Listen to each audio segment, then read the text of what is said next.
let's talk about some more blending. In this case, we have a few radii coming together at a knife point or a Y. There isn't a specific definition of this, but I think you see this happen quite often. Okay, so I'll show you a couple of techniques that can make this corner easier and maybe look better. So the first thing you would kind of need from a designer, or at least in your own mind, are radius sizes for this. So to illustrate that, I've kind of created the fillets and kind of built them in here so we can see them. And I'll just say that maybe these are our radius sizes that we want to work to. So we want to do a 5 chord curvature, 125R curvature, and 7 radius curvature. Okay. And in this case, I would put the 125 in first, the 7 in second, and this in last.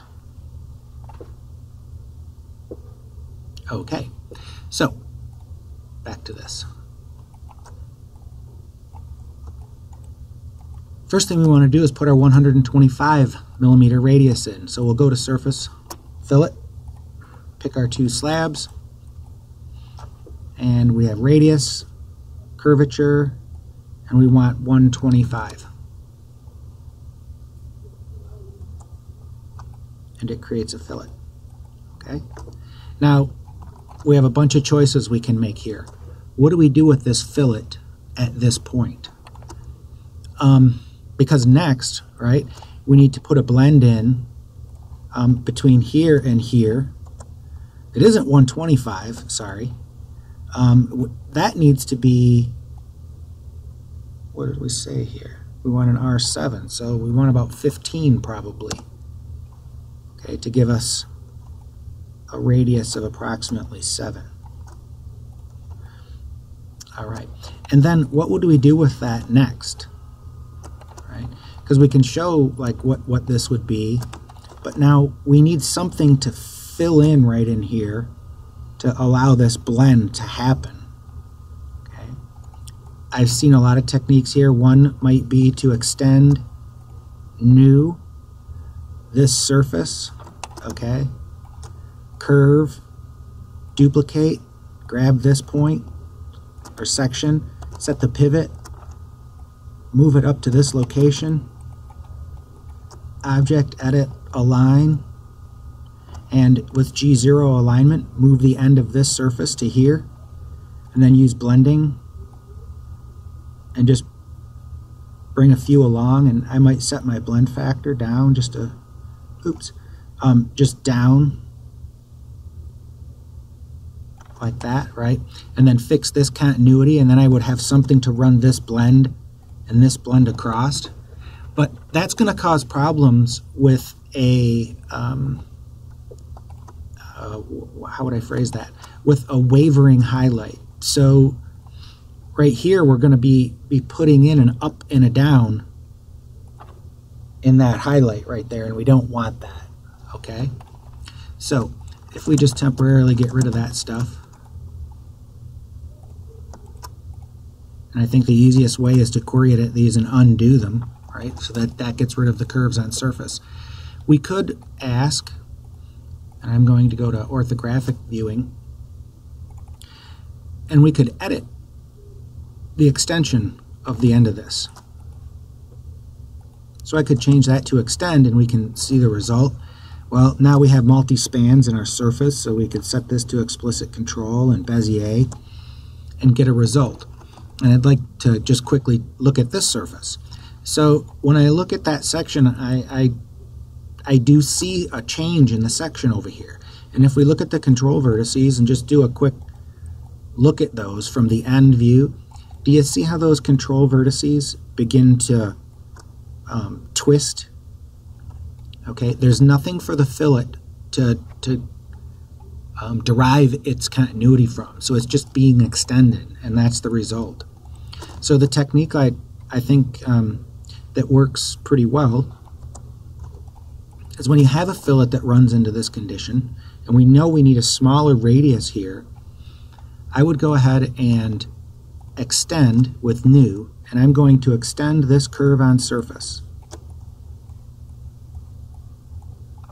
all the way to the end, and then I'll use surface swept profile and surface normal mode, so it will keep this section oriented to that surface. All right, so that kind of handles the curvature. Now we'll turn on explicit control, and we've got a couple of nice surfaces in there.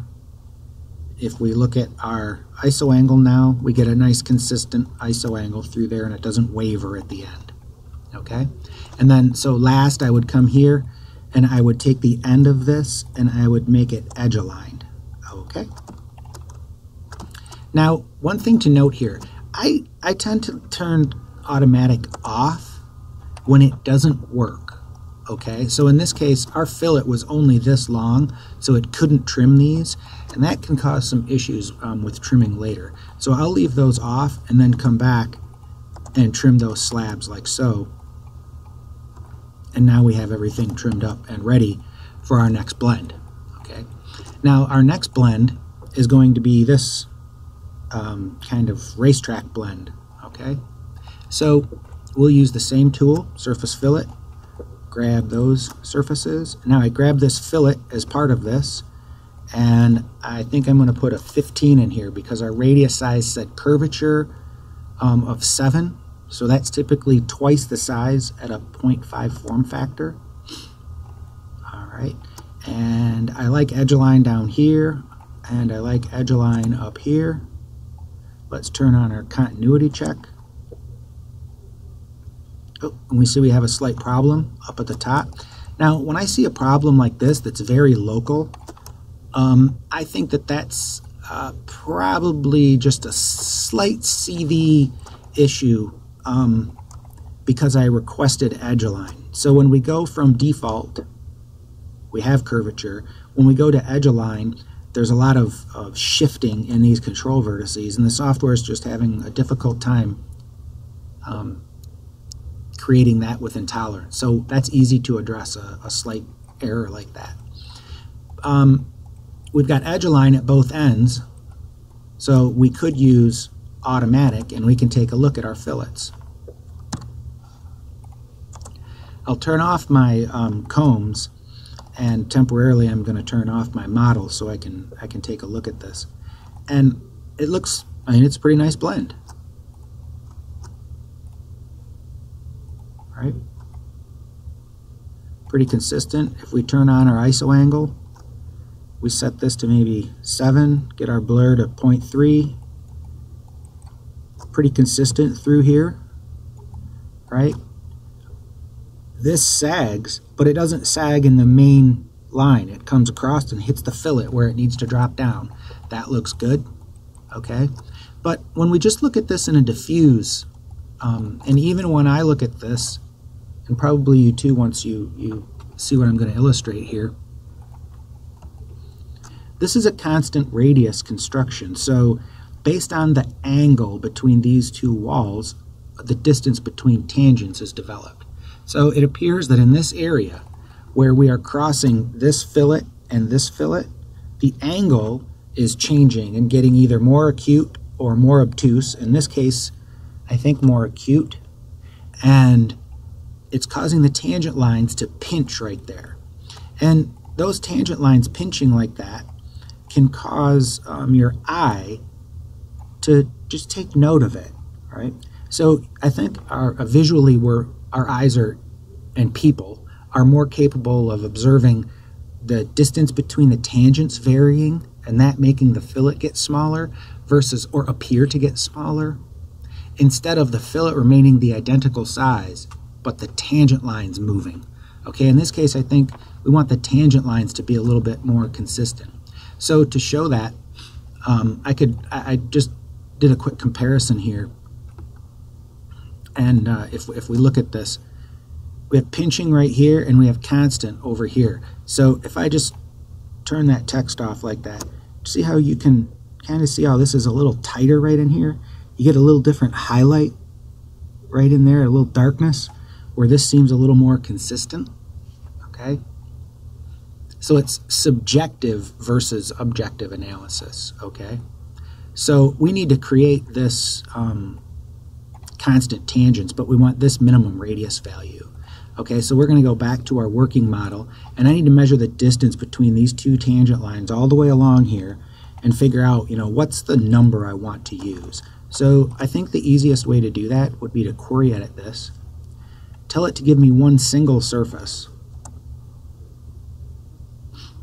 Okay, and we could turn off these isoparms for now, it doesn't matter.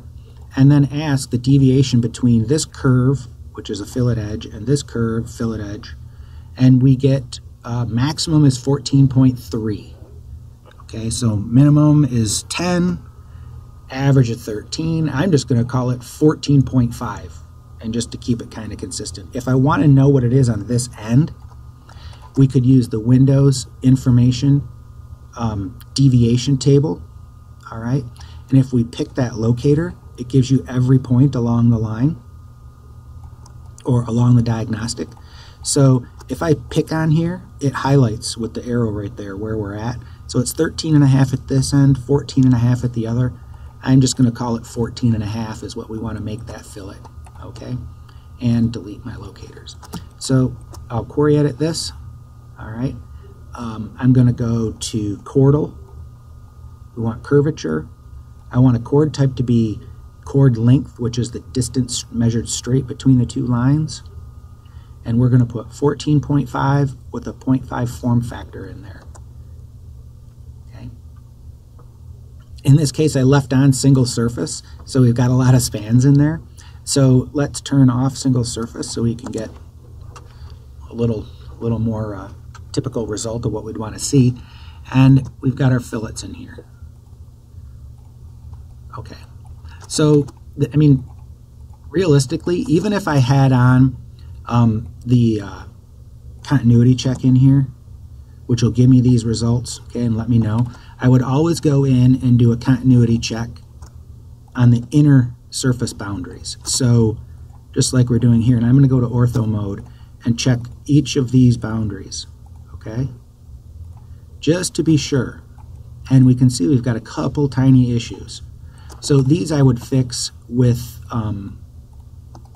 my CV move tool. So I'm just going to delete the construction history on those. It deletes the whole fillet, and turn on their CVs. Okay, and now I'm just going to edit this. So this is giving me a curvature issue right here. So I'm going to grab the common control vertice and move it normal. I'll set my sensitivity up just a little bit, and I'm going to see if I can just bump this CV around. Now I get that curvature problem. So I'll stop moving that. I'll grab my tangent row and deselect. We'll do this until we see a tangent issue appear. Okay, now I'm going to come over here and try to get this to fix. So I'll move that a little, I'll move this a little, and we've got our curvature fixed by moving the tangent row. Okay, that's okay. Again, right here, I'll move my curvature at the boundary. One click fixes that. Grab this guy. This is 0.42, so most likely this is going to take a little more care, but we'll give this a move, normal, until we hit an error. Okay. Then I'm going to grab the tangent row and give that a move. All right. So right at where these seam of these surfaces is where I'm making that tuning. Okay. So we've got all that fixed. Okay, and now we've got this up here. Let's grab this surface, look at our control vertices. When I see a very steep, sharp point like that, I'll go to my Evaluate Move Locator and just, with the middle mouse button, bring that up. And we've talked about this 1.0 value before, but this is when the curvature values are reaching, you know, a maximum number, which I think is 250,000 millimeters. So they're almost determined to be flat, but we'll still come in here and fix this with a little bit of CV movement. I'm going to turn my CV mouse sensitivity up and just see if I can tune this a little bit. Okay, I don't like that. I got one little spike point. Okay, I might come over here, try to work on my position a little bit. maybe move the tangency, because even the tangency here is affecting the radius value. Okay, and I'm having a really tough time fixing that. So at some point here, I'm going to decide that that almost perfectly flat error, that's just a mathematical error. There's not much I can do about it. We could really move the mouse sensitivity up and see if we can get this to...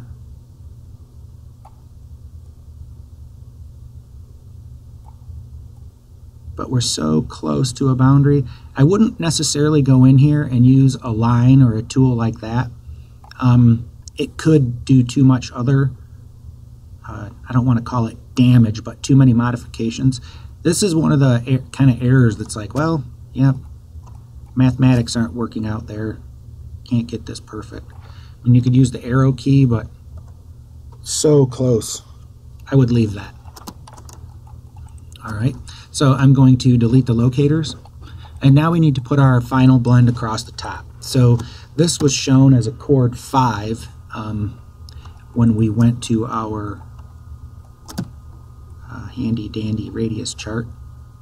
That was a 5 chord curvature. All right, so we'll turn that back off and show our model again, and let's put on our chord 5. So palette, surface, fillet, across there. Let's do a chord value of 5. Again, 0.5 is good. I'll leave edge align at this end and this end. Let's see what we get. Okay, so we get a little curvature error here. We get quite a few surfaces in the middle. I would say too many. I think that should be able to be one surface, one Bezier patch. I'm going to turn off the automatic trimming for a second because I'm going to need to delete some curves on surface. This is unacceptable. Okay, so you could go in here and do some things, maybe adjust the explicit control and say how many surfaces you can have and do a bunch of rigmarole. Let me just show I think a method that is pretty consistent, and it goes along with some of the other tools we've been learning to use. So I'm going to ask for interior edge alignment. That's going to give me an edge alignment at this edge and this edge. Okay. Now this surface, this fillet, and this fillet, they're built to the size that I need them right now. Okay, so they're good. All I need to do, delete this center portion and delete those curves on surface. All right, and I'm halfway there. Okay, I've got 3 of my sides built, or 2 of my sides built. Okay, next, we go back to the same tool we've been using, blend curves. I'm going to create a blend curve from this edge across here to this edge. Okay, that's 5. I'm going to turn off our shading. We've done in the past, we grab this surface, turn its hulls on. I want to edit this and extend, and I'll go back to, I like orthographic viewing here so I can be very precise. I look down my hulls, almost no separation here, so I'm just going to move these right on to the hull. Okay, pick just this one, right on the hull. Okay, another blend curve. Well, maybe to keep it in order, edit, trim, convert with normal, and use that. Pick here, convert. We've got almost a perfect match to our nice curve. This is a good time to just really quick. I want to show you that the sliding of those control vertices and why that matters. Why don't, you know, a lot of you may be thinking, or some of you may be thinking, why don't I just create a blend curve from here? We can do this and make it continuous so it's perfect, and grab this, do the same thing, and make it straight, and then do a surface edit, trim, convert using projection and normal, and trim this with this. Okay. When I do that, do you see the difference in this surface edge and its control vertice layout and this surface edge? Nice, flat, good. This one, the upper one, goes up and then down and then up a little. Okay, that's why if you get your curve right really close to surface first, the projection doesn't get messed up. All right, and you get a result or a trim converted surface that looks really nice. Okay, so now let's make our blend across the top, blend curve, pardon me, and we'll click the same things. All right, kind of you see the same technique going on here every time. Now I'll grab my other boundaries and I just turn their CVs on so I can see what we're looking at. And why do I do that? Well, again, viewing is how I'll show you. I like to look from this surface to this one. That's how my CVs are going to have to flow. Okay, I see this as quite a bit more pointed than this. So I'm going to grab both of those, move these out. Okay, that makes this work together a little better. Okay, I'll deselect this one, and I'm going to slide these out even a little further. All right, and I may go back here and slide this out just a little bit to try to get that angle and that angle a little lined up. Okay.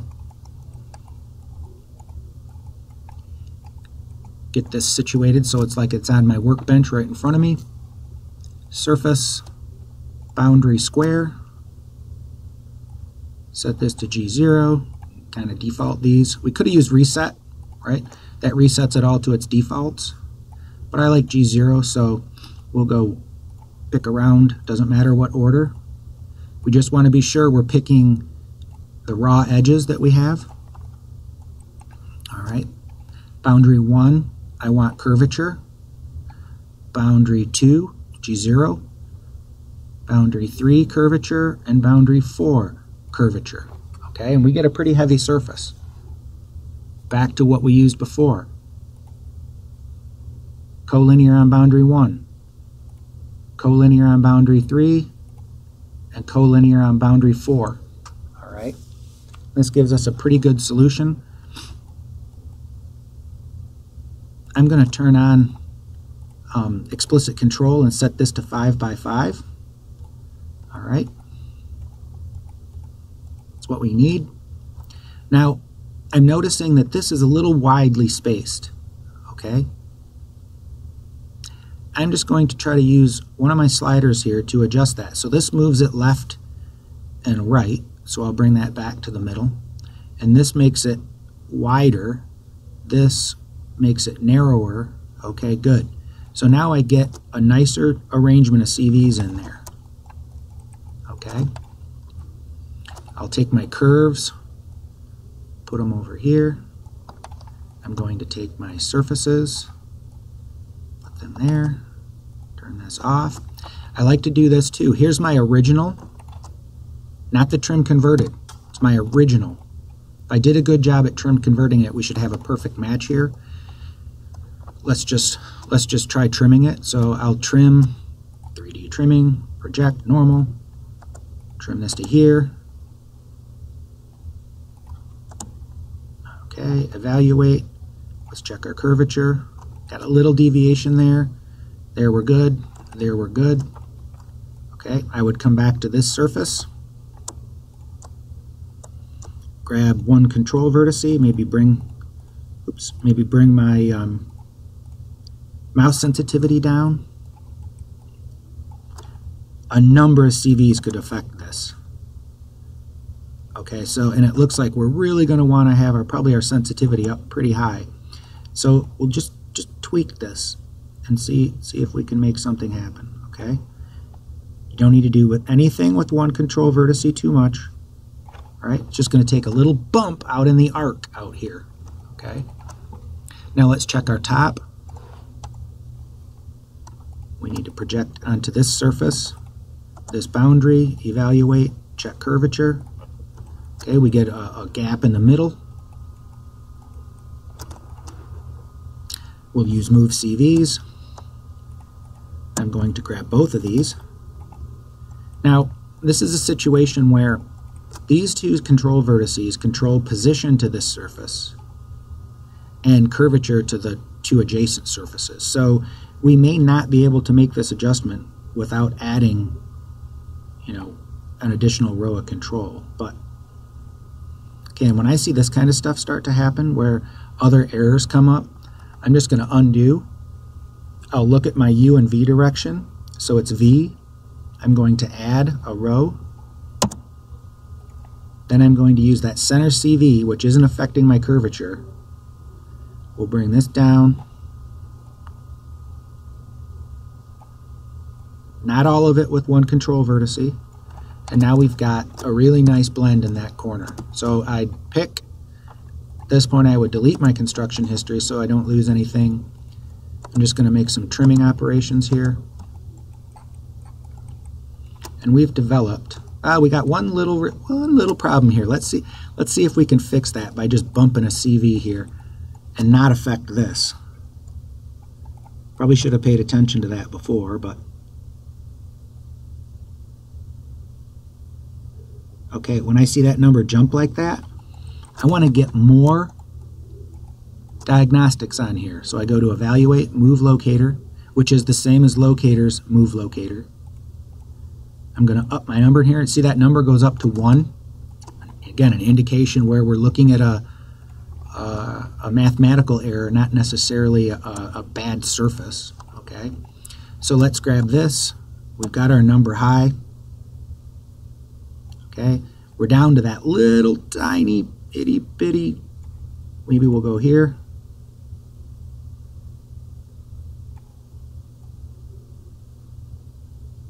No telling which one of these control vertices is going to make that minuscule deviation go away.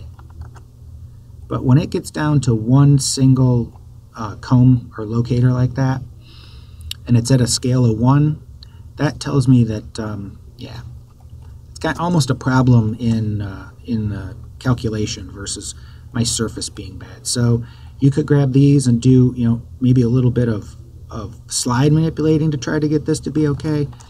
I would call it good and have the mathematical discussion with someone if they wanted me to fix that itty-bitty error.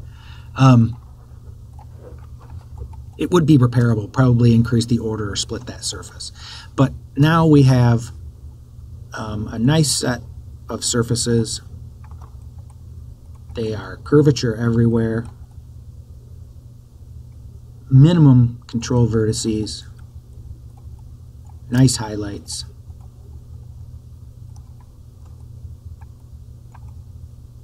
People will be pleased with that.